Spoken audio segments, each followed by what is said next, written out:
अस्सलाम वालेकुम। आज हम क्लास 10 के एक्सरसाइज के क्वेश्चंस हैं, उनको हम जो है वो देखेंगे। क्वेश्चन नंबर 13 रीड करते हैं हम। क्वेश्चन नंबर 13 है, breathing through nose is healthier then breathing bye mouth, why?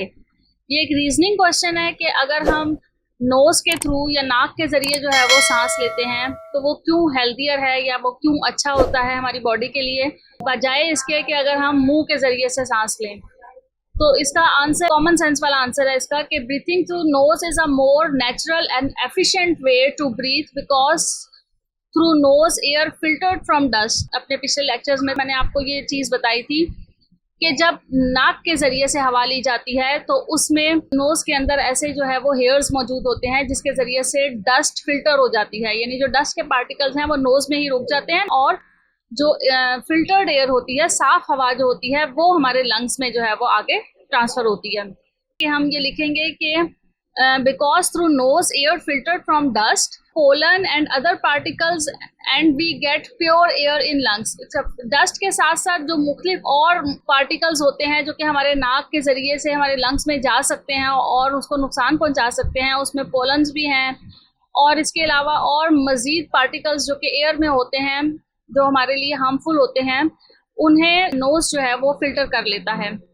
We get pure air in lungs whereas mouth does not have this filtrating system. हमें ऐसी हवा चाहिए होती है, यानी हमारे लंग्स तक ऐसी हवा पहुंचनी चाहिए जो कि प्योर हो, जिसमें कोई भी ऐसे पार्टिकल्स जो कि हमारी बॉडी के लिए हार्मफुल होंगे, नुकसानदेह होंगे, वो नहीं पहुंचनी चाहिए। Nose has ability to warm and humidifying air. This can help to prevent dryness and irritation in the lungs and airways. नाक जो होता है ना, उसके पास एक एबिलिटी ये भी होती है कि वो हवा को वार्म रखता है और ह्यूमिडिफाइंग एयर और वार्म एयर जो है वो हमारे लंग्स तक जो है वो पहुंचती है। तो नोज क्या करता है, प्रिवेंट करता है कि ऐसी एयर जो है वो हमारे लंग्स तक पहुंचे जो कि वार्म हो, ह्यूमिडिफाइंग हो, यानी उसमें मॉइस्चर मौजूद हो, ड्राई ना हो, और जिसकी वजह से हमारे लंग्स जो है वो इरिटेट ना हो सके।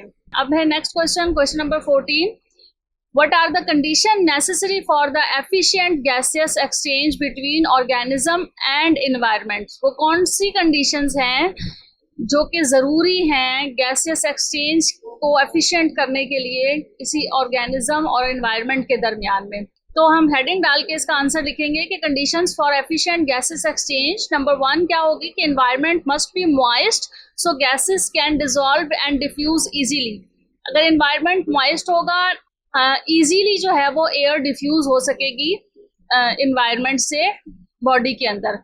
सेकेंड कंडीशन इसकी क्या है कि membrane must be thin and permeable so molecule can easily cross the membrane. जो भी मेम्ब्रेन होती है वो थिन होनी चाहिए और परमिएबल होनी चाहिए ताकि जो मॉलिक्यूल्स हैं वो इजीली क्रॉस कर सकें उस मेम्ब्रेन में से। थर्ड कंडीशन इसकी है कि there must be large surface area for easily exchange of gases.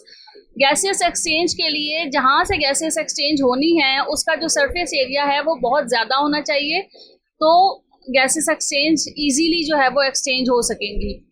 तो ये कुछ कंडीशंस थी। Gas concentration is more in one side of membrane as compare to other, so gas molecule diffuse easily. इसके अलावा हम ये भी बता सकते हैं कि अगर गैस की कंसंट्रेशन एक साइड पर ज़्यादा होगी, मेम्ब्रेन की एक तरफ जो है वो ज़्यादा होगी, तो मॉलिक्यूल्स जो है वो इजीली डिफ्यूज हो जाएंगे वो डिफ्यूजन के प्रोसेस के ज़रिए से। नेक्स्ट क्वेश्चन है हमारा question number 15। The 2 steps of breathing are shown in the given diagram. आपको डायग्राम नजर आ रही है, इसमें आपकी बुक में भी ये डायग्राम जो है वो शो की गई है और मैंने अपने पिछले लेक्चर्स में भी इसको बहुत अच्छी तरीके से एक्सप्लेन किया था कि वो ये पूछ रहे हैं कि इस डायग्राम में जो 2 स्टेप्स दिए हुए हैं ब्रीथिंग के, उसमें which of the given diagram A और B shows the process of exhalation, support your answer with a reason. कौन सी डायग्राम है, ए बी करके नाम दिया हुआ है कि ए और बी में से कौन सी ऐसी डायग्राम है जो कि एक्सहेलेशन के प्रोसेस को डिस्क्राइब कर रही है, और रीजन बताएं कि क्यों आपको लगता है कि इस वाले डायग्राम में जो है एक्सहेलेशन हो रही है। Diagram B shows the process of exhalation. हम पहले तो डायग्नोज करेंगे कि इन दोनों डायग्राम्स में से कौन सी डायग्राम जो है वो एक्सहेलेशन कर रही है। फिर आपने रीजन लिखना है और बताना है कि क्यों ये डायग्राम बी जो है वो एक्सहेलेशन कर रही है। Diaphragm shows dome shape structure which means diaphragm is relaxed. आप इस डायग्राम में, बी वाली डायग्राम में आप उसमें देख सकते हैं कि यहाँ पे ये डोम शेप स्ट्रक्चर जो है वो दिखाया गया है जो कि एक्सहेलेशन को शो करता है। इसका मतलब है इस डोम शेप स्ट्रक्चर का मतलब है कि डायफ्राम रिलैक्स हो गया है। Also ribs are lower and inwards in diagram. और इस वाली जो डायग्राम है इसमें आपको यहाँ पे बताया गया है कि जो रिब्स हैं वो लोअर नीचे की तरफ आ जाती हैं और इनवर्ड्स अंदर की तरफ चली जाती हैं। ठीक है। So volume of thoracic cavity decreases, जिसकी वजह से क्या होता है, जो थोरैसिस कैविटी है यानी यहाँ जहाँ पे रिब्स मौजूद होती हैं उसका वॉल्यूम कम हो जाता है। And the pressure increase in lungs on lungs. जब ये वॉल्यूम डिक्रीज होता है तो चूंकि इन रिब्स के नीचे या रिब्स के अंदर जो है वो लंग्स मौजूद होते हैं तो उन लंग्स के ऊपर प्रेशर ज़्यादा पड़ता है। Thus carbon dioxide gas is expelled out. और इसके नतीजे में जो कार्बन डाइऑक्साइड गैस है वो बाहर की तरफ एक्सपेल हो जाती है।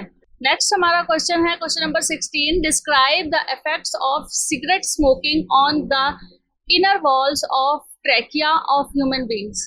इसको भी हमने पिछले लेक्चर्स में बहुत ज़्यादा जो है वो डिटेल में स्टडी किया है। उसी टॉपिक से रिलेटेड उन्होंने यहाँ पे क्वेश्चन पूछा है कि आप जो सिगरेट स्मोकिंग के इफेक्ट्स हैं उनको डिस्क्राइब करें कि वो किस तरह से इनर वॉल्स, ट्रैकिया की जो इनर वॉल्स है उसको इफेक्ट करते हैं। Trachea is a part of airways of respiratory system. So due to smoking, the trachea lining is destroyed and also the ciliated epithelium, which is responsible for the movement of fluid and trapping of dust particles. अब trachea का function क्या होता है? Trachea का main function ये होता है कि यहाँ पर सिलिएटेड एपिथेलियम मौजूद होते हैं जो कि मूव करवाते हैं फ्लूइड को या डस्ट पार्टिकल्स को, वो ट्रैप कर लेते हैं। तो जब ये ट्रैकिया डिस्टर्ब होगा स्मोकिंग की वजह से तो जाहिर चीज़ बात है कि उनके जो मेन फंक्शंस होंगे वो भी डिस्टर्ब होंगे। इट्स मीन के फ्लूइड है उसकी मूवमेंट सही तरह से नहीं हो पाएगी और डस्ट पार्टिकल्स ट्रैप नहीं हो सकेंगे। So what we can write, हम क्या लिखेंगे कि due to smoking the trachea lining is destroyed and also the ciliated epithelium which is responsible for the movement of fluid and trapping of dust particle. ये जो पूरी lining है ये destroy हो जाएगी। Ciliated epithelium is affected due to smoking, so trachea does not perform its main function and air is not clean. जो trachea का main function है कि वो डस्ट पार्टिकल्स को वहाँ ट्रैप कर लेता है, वहाँ पकड़ लेता है, वो नहीं हो पाएगा और उसकी वजह से क्लीन एयर जो है वो लंग्स तक नहीं पहुँच पाएगी। ये थे हमारे क्वेश्चन नंबर 13 से लेके क्वेश्चन नंबर 16 तक, जिनके आंसर आपको मैंने यहाँ पे बता दिए हैं। उम्मीद है आप लोगों को ये आंसर बहुत अच्छी तरह से समझ में आ गए होंगे। जब आप लोग इन आंसर्स को 2-3 दफ़ा सुनेंगे, रीड करेंगे, इन्हें जो है वो लिख के देखेंगे तो आप लोगों को बाकी क्वेश्चंस भी इससे रिलेटेड किसी भी तरह का कोई क्वेश्चन आएगा इन टॉपिक से रिलेटेड तो वो आपको लिखने में बहुत ज़्यादा आसानी हो जाएगी। जब वर्डिंग आ जाती है बंदे को ये समझ में आ जाता है इंसान को कि कौन सी वर्डिंग्स जो है वो हमें आंसर में लिखनी है, तो आप क्वेश्चन का आंसर लिखने में बहुत आसानी महसूस करते हैं। उम्मीद है को ये वाले क्वेश्चंस आपको समझ में आ गए होंगे। नेक्स्ट क्वेश्चंस के लिए आप लोग नेक्स्ट वीडियो ज़रूर देखिएगा और जहाँ कहीं भी कोई मुश्किल पेश आए आप कमेंट सेक्शन में ज़रूर बताइएगा। Thank you so much. अल्लाह हाफ़िज़।